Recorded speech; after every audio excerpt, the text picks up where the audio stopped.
বলারা দেশে আইস না ভাইয়া, তোরা দুর্দান্ত খেলছস ভাইয়া, একটা 10 রানে অল আউট ভাইয়া, তোরা 30 ওভার আগে অল আউট হয়েছে ওডিআইতে ভাইয়া, এটা একটা বিশ্ব রেকর্ড ভাইয়া।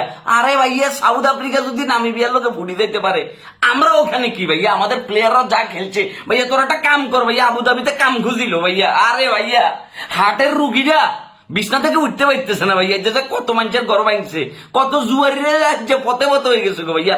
তোমরা ভাইয়া দুর্দান্ত খেলছো ভাইয়া। আরে ভাইয়া, জাকের আলী, তাওহিদ হৃদয়, মেহেদী হাসান মিরাজ, শান্ত, সোহান, ওরে ভাই, এই খেলা পুরা ক্রিকেট বিশ্ব আজকে আলোচনার বিষয়বস্তু হয়েছে বাংলাদেশ ক্রিকেট টিম।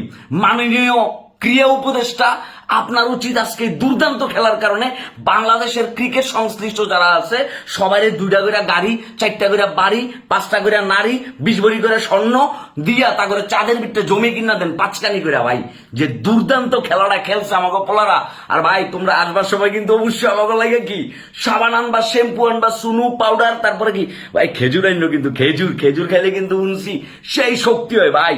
যে দুর্দান্ত ব্যাটিং করছো ভাইয়া তোমরা।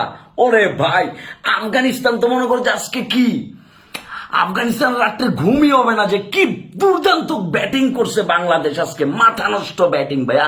এরকম ব্যাটিং লাস্ট 15-20 বছরের ভিতরে আমরা দেখি নাই ভাইয়া। দুর্দান্ত ব্যাটিং ভাইয়া, মাথা নষ্ট ভাই। আরে ভাইয়া, সাকিব আল হাসান, তামিম ইকবাল, তারপর হচ্ছে মাহমুদুল্লাহ, মুশফিকুর রহিম, তারপর হচ্ছে মাশরাফি বিন মুর্তজা, এরা তো খেলাই জানে না ভাই, এরা তো কোনোদিন খেলতেই পারে না ভাইয়া।